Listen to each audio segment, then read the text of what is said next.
Okay, we are up and live 2 weeks out from my first bodybuilding show. Woohoo! Let's just do a quick physique update.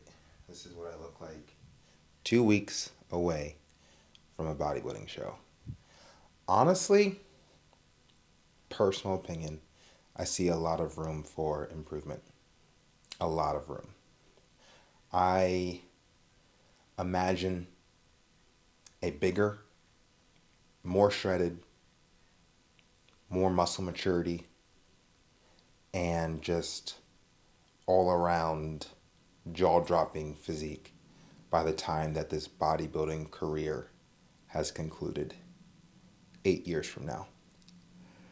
Now, for this being year one of my natural bodybuilding journey, not bad. I think I look different in different moments, different mirrors, different lighting, different cameras, different photos, which is weird because it's the same physique. It just looks different in different angles or whatever. And I don't fully know how I feel about that yet. I guess it is what it is. And I guess that's just also something to, you know, acknowledge. It's like you could have the greatest physique of all time, which is a pursuit that I'm actually going for. And even then, having the greatest physique of all time, you will look better in certain moments of that lifetime than other moments.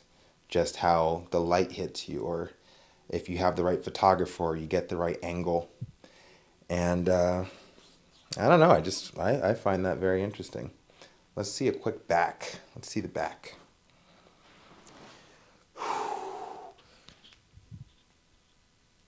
Men's physique pose.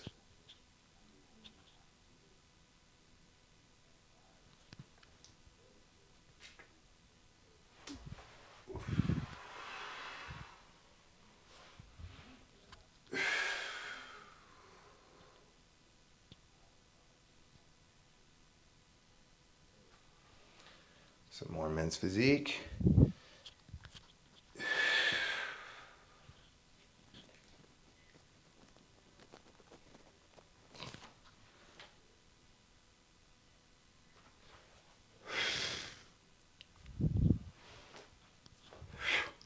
Cool, cool, cool.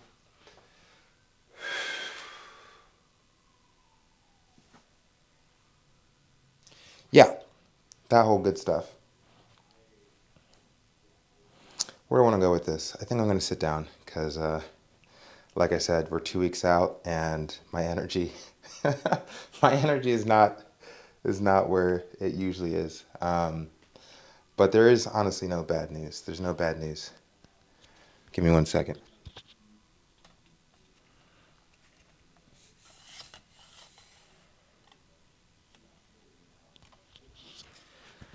Okay, let's make some adjustments here.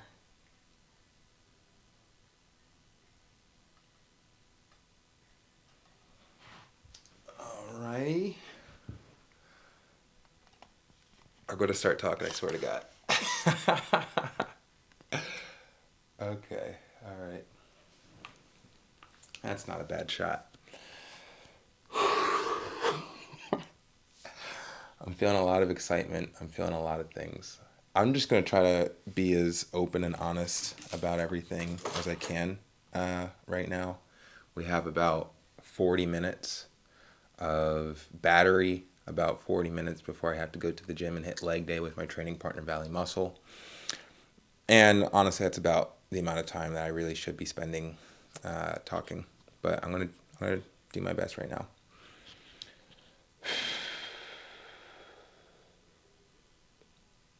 Natural bodybuilding. Natural bodybuilding. So the first thought that I've been having is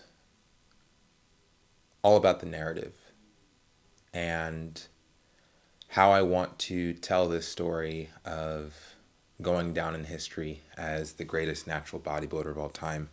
And also the why, like why that's actually important. what I've been explaining to people that ask me, I I tell them I created this whole destination, this whole journey as a way to control the narrative as I progress through my bodybuilding career. The way that I look at it is by claiming to be the greatest natural bodybuilder of all time, I now kind of have an opportunity to put it into the minds of consumers, the people that watch my content or come across my page, my personal brand, that my specific goal is to be the greatest natural bodybuilder. And through that, the question as to whether or not I'm natural is no longer important because I'm already saying that my intention is to be the greatest natural bodybuilder. So now instead of wondering, oh, I wonder if this guy's natural. No, he just said that his plan is to be the greatest natural bodybuilder. So like we don't have to worry about whether or not he is natural because he just said that he is. And he said that he's training to be the best natural bodybuilder.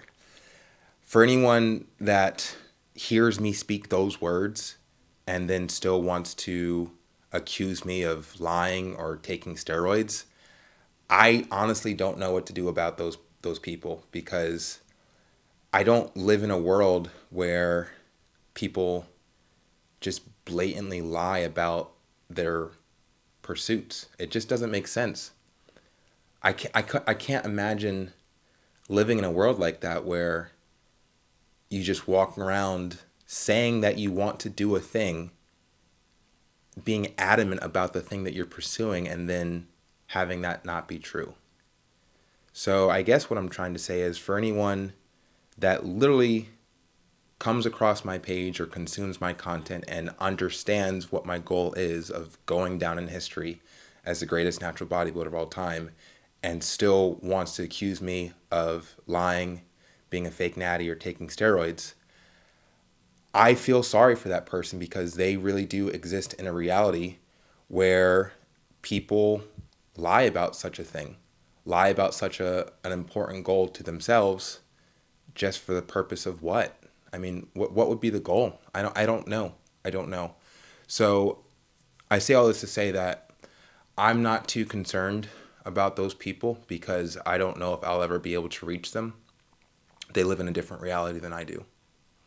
They really do. Because I live in the reality where if a person's really passionate about a thing and they want to achieve a goal, that's the goal that they want to achieve. And they're not lying about a goal that they want to achieve. I'm not going to belabor it. I feel like I made my point.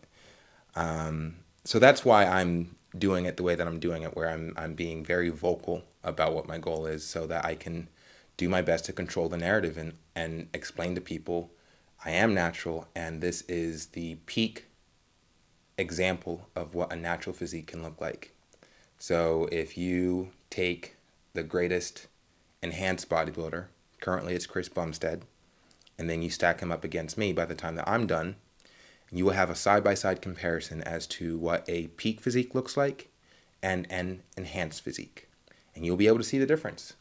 I will look comparable to Chris Bumstead by the time that I'm done, but he will still look enhanced and I will look peak. It's just that simple. I did a podcast on Saturday. Today's Tuesday. I did a podcast on Saturday and I'm being very conscious as to how I talk, honestly, at all times of the day. Whether it's in front of a camera, talking to a stranger. And I kind of commented on this in an earlier video that I posted not too long ago. But essentially, I feel fully aligned with the public persona that I'm actually putting out into the world through my social media and other platforms that I have access to. I feel like there is, at this point in the game, no distinguishment between who I present myself as and who I actually am, which is very intentional and it's a very relaxing thought. because by doing it this way, I don't have to worry about lying. I don't have to worry about hiding certain aspects of my personality. I just get to be myself at all times, whether there's a camera on or not. I just get to practice being the best version of myself. Now, I will say that there are certain aspects, certain qualities of my personality that are just no longer existent because of this strategy of just like always being on and representing the best version of myself, as opposed to like, it's like, okay, camera's on, turn into this version, and camera's off, now you can be like a different guy because nobody's watching. So the things that I've left behind, my desire for women has dropped significantly. Significantly.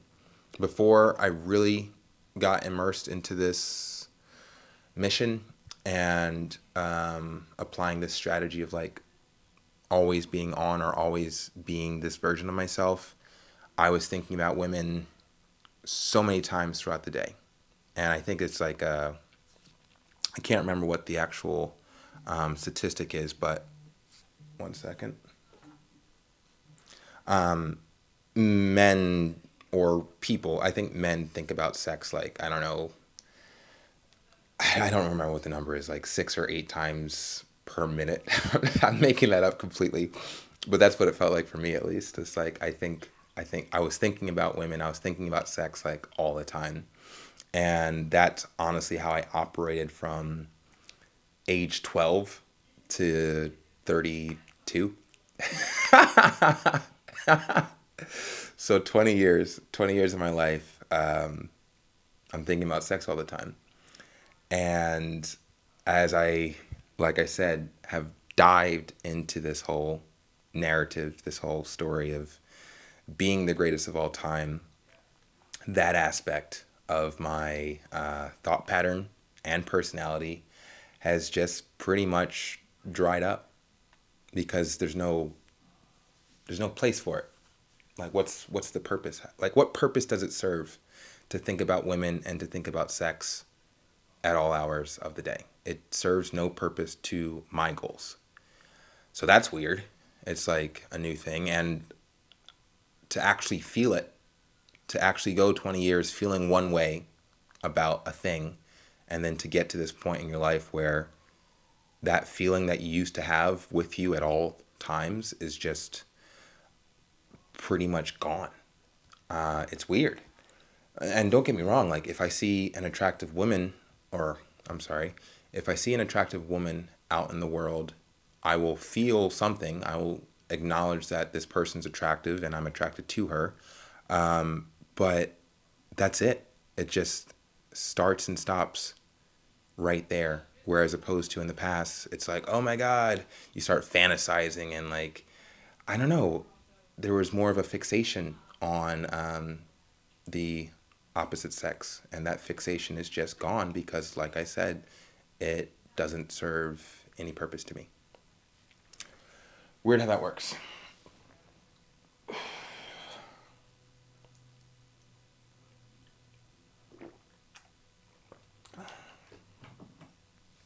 So yeah, that podcast was pretty cool because I know that public speaking is going to be a huge factor of my career, being able to express myself effectively as to where my motivations come from, why I do the things that I do. Because at the end of the day, the whole purpose of this story and this narrative is to educate others as to how they can live their life differently, how they can live their life more efficiently, and get to their goals faster.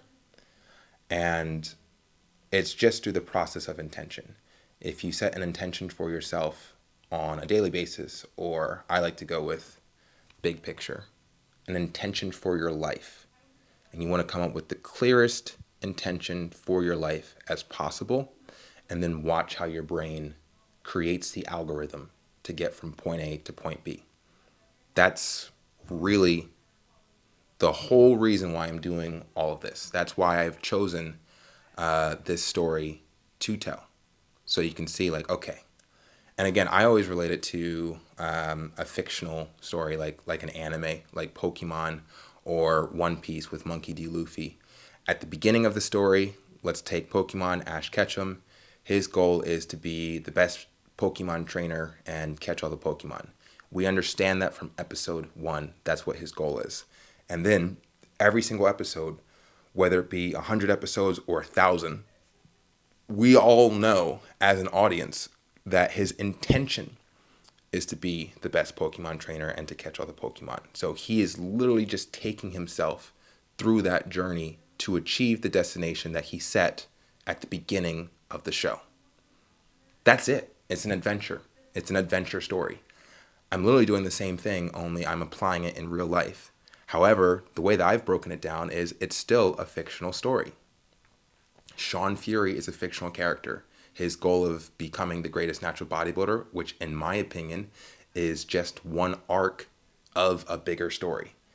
It's spanning 8 years, and I'm sure there's a lot more that happens between now and that 8-year conclusion of this arc.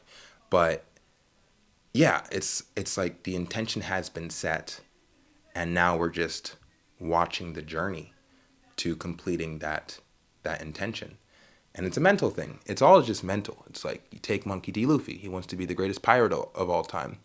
And for those that don't watch anime, I'm sorry that you don't understand these references. But I draw a lot of inspiration from anime and from fictional stories, just because that's how I've always learned. So far as philosophy is concerned, I've derived a lot of wisdom from stories. And that's why I am passionate about what I do. It's not that I want to particularly go down in history as the greatest natural bodybuilder of all time. It's more so that I want to go down in history as the greatest storyteller of all time. And becoming the greatest natural bodybuilder is just one aspect of a much, much larger story. Much larger. And like I said, if we break it down in arcs and having this natural bodybuilding journey being the first arc, what's the next one? And what's the one after that? I will disclose in this humble YouTube video that the final arc is intended to be achieving world peace within this lifetime. That's what the final arc is intended to be. And we just have to scale up. We just have to scale up to that arc where, as you follow along in the journey of Sean Fury's evolution, first as a natural bodybuilder, then as a influencer / content creator, filmmaker, mover and shaker in Hollywood, I will say right now that the ultimate goal as I'm moving through all of these phases is to achieve world peace within my lifetime. Why? Where does the motivation come from? Again, because like I said, it's very important for me to be able to articulate these things. If my ultimate goal, if my one true goal is to be the greatest storyteller of all time, I have to consider my favorite stories. We take a look at the hero's journey. And I wrote down a couple of days ago that at the end of the day, my goal is to tell the ultimate hero's journey. And you can't have a complete hero's journey without the hero saving the fucking world. You can't. Otherwise, it's like, well, what kind of hero's journey is this? If you're trying to tell the ultimate hero's journey, the hero must save the world. That must be the stakes. Otherwise, it's just like street level, Spider-Man, Daredevil, maybe Wolverine. But like, that's not the greatest story of all time. That's just like a relatable story. Spider-Man's a relatable superhero. Daredevil is less relatable because he's not as nice and shit like that. But like, these are street level heroes. I'm going for Superman, Batman, Captain America, that type of scale, because bigger heroes. And again, I know that this is coming from a place of ego where it's like, I was born with this drive to be the greatest. And I chose the thing that I wanted to be the greatest at, which is storytelling and hero's journey. Boom, boom, boom. It all lines up. world peace. And I hope that I'm explaining myself well, because like in my brain it makes complete sense, and I know it's exciting because like I get better at explaining myself, and that's why like I know that there's dozens, if not hundreds, of podcasts in my future where I just get to practice. I look at everything as a rep. Go to the gym, get reps in. Do some posing practice, get reps in. Get on a podcast, get reps in. It's all just reps. Public speaking, reps. And it culminates. It all ends up with like, 10 years, 20 years, 30 years down the line, you have a refined presentation of all the reps that you did over the course of that time. And it's fucking beautiful to me. To actually pick a thing that you want to get good at and then see yourself progress over time is, in my humble opinion, one of the coolest things that you can do in a lifetime. I used to do that with rock climbing, specifically bouldering. If you go to a boulder gym, they have it classed out in grades of difficulty when it comes to routes, when it comes to like rock climbing routes or boulder routes. So they start with a V0, then you go to a V1, a V2, V3, V4, V5, V6, V7, V8, and it goes all the way up to like 15, 16-ish. I've never made it to 16. But bouldering is a thing that like, it's a hobby that I really enjoy doing. I stopped doing it because I lost too much muscle. My body went into like a catabolic state when I was bouldering consistently, because I guess my body was like, oh, you don't need this muscle since you're rock climbing. But when I was doing it for like 4 months a couple years ago before COVID happened and closed all the gyms, I gotten from like, I don't know, a V2 all the way up to, I think I did like one V6. And just in that little span of time, how rewarding it was to see myself get better over the span of months at a thing that I enjoyed doing. Man, life is simple when you really think about it. The shit that complicates it is the responsibilities, the needs. The needs are really what complicate life, in my opinion. Money, shelter, being able to afford things. That's what complicates life. If you're just left to your own devices and you don't have to fend for your own needs, I mean, just imagine how wonderfully peaceful and relaxed life could be. And we'll get there. I know that financial independence and stability is a huge, huge priority that needs to be taken care of within the next 1 to 3 years. 1 to 3 years. And once that's really solidified and I actually develop the right habits and learn the correct skills to become financially independent, it really will be off to the races and I get to live life exactly how I want. Whereas right now there is like kind of like a looming shadow over me. And I also feel slightly irresponsible, knowing that my financial situation is tumultuous.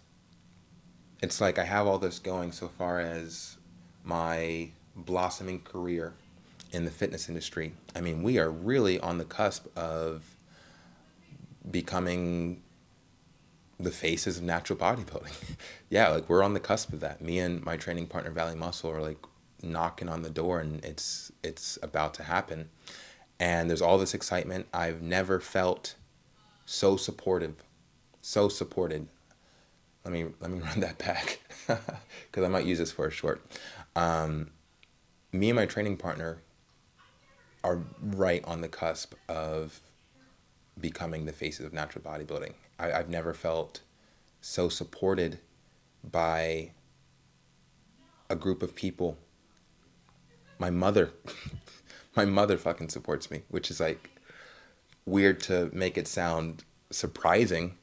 But, I've been in LA for 8 years now. And yeah, she's like always, giving me the thumbs up and go chase after your dreams, Sean. But now there's like the way that we talk when we hop on the phone. She's like invested. She's more invested than ever before. She's counting down the days to my upcoming show, which is like, I don't know, 12, maybe even 10 days away at this point. And she's tracking it. And this is new. This is new for my mom.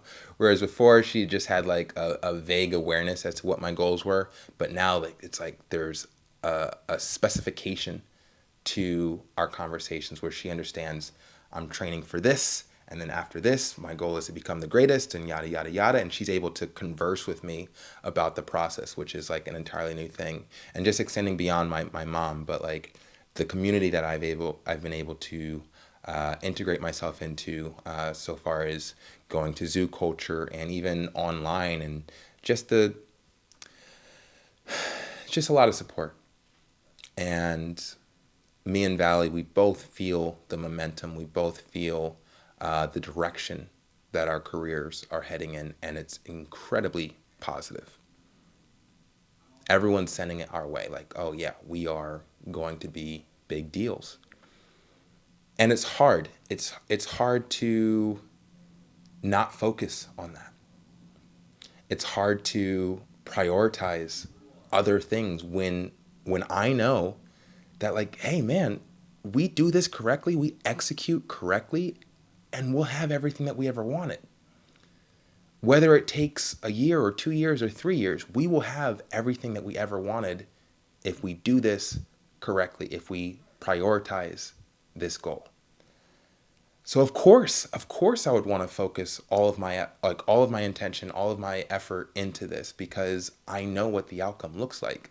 It doesn't change the fact that I am neglecting certain aspects of my life, such as, fucking making enough money to pay rent. Yeah, yeah, yeah. So obviously that's got to change. And I anticipate that what I tell myself is that once the show is over, 2 Saturdays from now, I'm definitely going to have to make a shift. I'm going to have to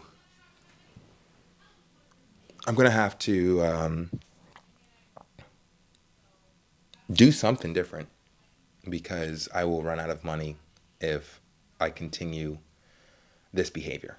I will just run out of money. So something has to change, whether it be focusing on personal training packages and selling that to clients and going that route, which is an option. But again, it's hard to get excited about something that I'm not excited about.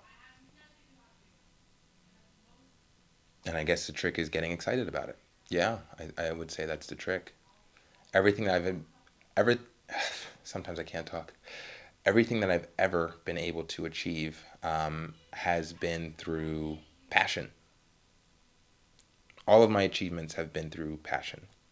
So if I want to succeed as a trainer or a coach, if we were to go with past results, I need to be passionate about training and coaching. It's just that simple. Or we can take it a step back further. If I want to become financially successful, I need to be passionate about becoming financially successful. I feel like that we're getting close to that, but we're not quite there. And again, I think I just want to see what happens after this bodybuilding show is over, so I can get a better idea as to like what the next step is. Now, on that note, let's take it a step back, or circle back around. So we've already said that essentially I'm writing a fictional story in the real world, and I'm kind of drawing inspiration from my favorite animes. Let's just go with One Piece. Monkey D. Luffy wants to be the king of the pirates. I want to be the greatest natural bodybuilder of all time. And I have some level of control over the story because we're actually living in reality. And what I mean by that is I can control my actions. I can control my training intensity. I can control my diet and my cardio. And I was born with these genetics. These are the things that, these are the variables that I have the ability to manipulate.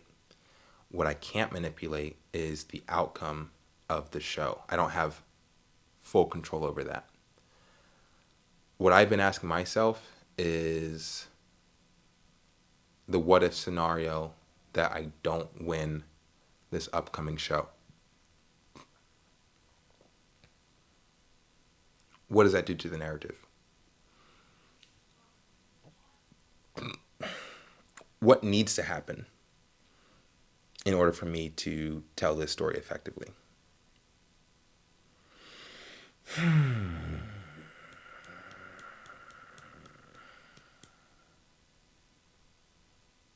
Victories need to occur, for sure, 100%. You can't be the greatest natural bodybuilder. You can't be the greatest anything if you're not winning. Does every competition need to end in a win? Not necessarily. Does the first competition need to end in a win? Not necessarily. Would it serve the narrative better if I were to win more oftentimes than losing? I think it really all depends on how you spin it. I think it's about how you showcase the victories and how you showcase the losses. So, yeah, I guess there's really not much to worry about. Obviously, I'm going into this show with the intention of winning. But in the off chance that I were to lose, is it really the end of the world? Nah. Because again, we're just storytelling. People fucking lose. Monkey D. Luffy didn't win all of his battles. He wins the battles that matter. Yeah, I guess I feel pretty relaxed about it.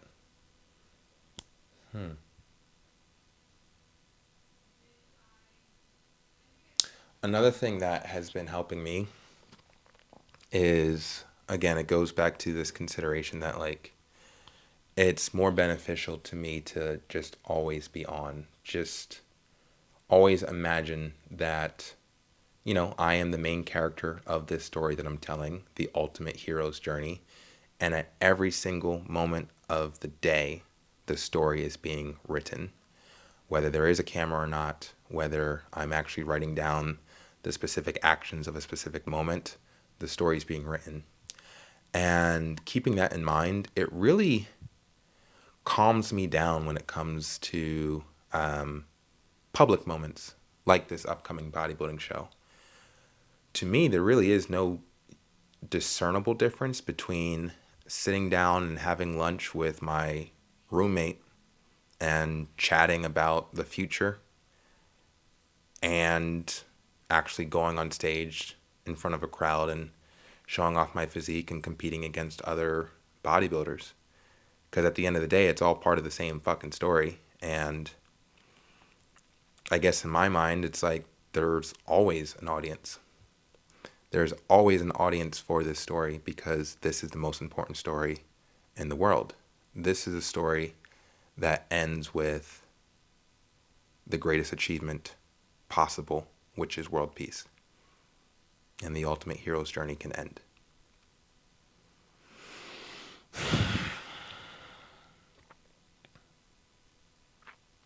Another thing I want to comment on is, in the past, when I would talk about my grand aspirations, it is a little frustrating. I would try to talk to my father about this. Like, I made a comment a couple years ago. I flew back to Jersey to visit him. Well, I flew back to Jersey to do a photo shoot. That was actually a very important photo shoot. Dr. Manhattan, I like to call it. I'm not going to get into that. But, I'm coming down from this high and, I gotten so shredded and so in shape. I shaved my head bald. I was going for like a Dr. Manhattan look and I did this photo shoot and it came out amazing. And I just knew that I was actually going to execute this plan And when I sat down with my dad, the photo shoot happened in New York. I went down to Jersey to go see him, and we were having dinner. And he goes like, "All right, so what's your big plan?" And I said, "Essentially, I'm going to deify myself so that instead of people feeling the need to rely on an external power like this God up in the sky who's looking out for them, I want to empower people with their inner potential." And through the deification of Sean Fury, people can relate to the fact that like Sean Fury was a human and he identified himself as the most powerful being in the universe. And there really is no genetic difference between Sean Fury and me because we're both of the same species. We both have the same potential. So any belief that Sean Fury has within himself, I can apply to myself and achieve great things just like Sean Fury. And I've tried to express that concept to my father so many times in the span of like the past 10 to 15 years, and it is frustrating because he never really lets me get into the idea, because like he always just shoots it down pretty quickly, like, oh, you're delusional, or you have delusions of grandeur, and yada yada yada. And I'm mentioning all this right now just to say, like, now that, because I always had these ideas and I knew that they sounded crazy or like crazy ambitious, let's say. But now that I'm looking at it in the context of telling the greatest story of all time and honestly relating it to my favorite fictional stories, I think it's a lot easier for at least me to digest why it's not impossible to actually achieve the things that I am setting out to achieve within my lifetime. Because if we look at it in the context of an actual fictional story, like if you were to take everything that I'm doing and everything that I'm about to do in the course of my lifetime, and we were to just put that in a book, and it's a fictional book, and you're reading this fictional book, you can understand, oh yeah, he did everything that he said he was going to do, and like it's just very easy to digest because it's fiction and it's just a story. Life is fiction. Life is a story. And we get to do whatever we want with it. We get to do whatever we want with it. So I'm trying to say that with this new perspective of like, we're just telling a story. We're aiming to tell the greatest story that we can possibly tell. That's it. Nothing's impossible. Nothing is impossible within the confines of a story. The only concern is the variables that I can't control. I know what my intentions are, and I know that there are ways to maneuver around unforeseen circumstances. But again, setting an intention for a thing is probably the most powerful thing a person can do for themselves. The mind is an incredibly powerful and resourceful tool when it comes to the completion of tasks. Your mind will adapt and grow to accommodate your intention to complete a task, no matter what the task is. You can pick the loftiest goal imaginable, and if you believe that you can achieve it, your mind will literally walk you through the steps to have it achieved.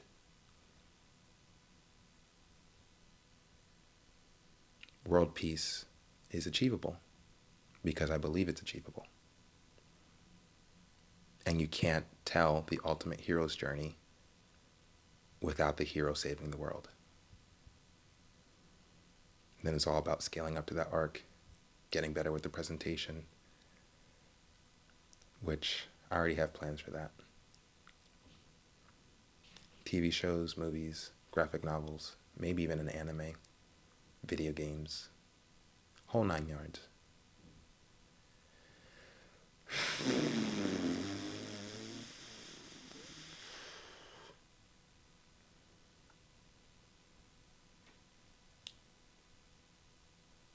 I think at the end of the day, whether I win or lose in things that are outside of my control, such as bodybuilding competitions or anything else down the line, it's really all about how I interpret my wins and losses. Because at the end of the day, in my mind, I am a winner. And we just have to offer that perspective as we move through life, winning. Just have to offer that perspective. Cool. I can't wait to get better and better at this. All aspects of it. But I think I'm done for now. I was able to express myself as best as I could today. About to go out and do this leg day. Yeah. Deuces.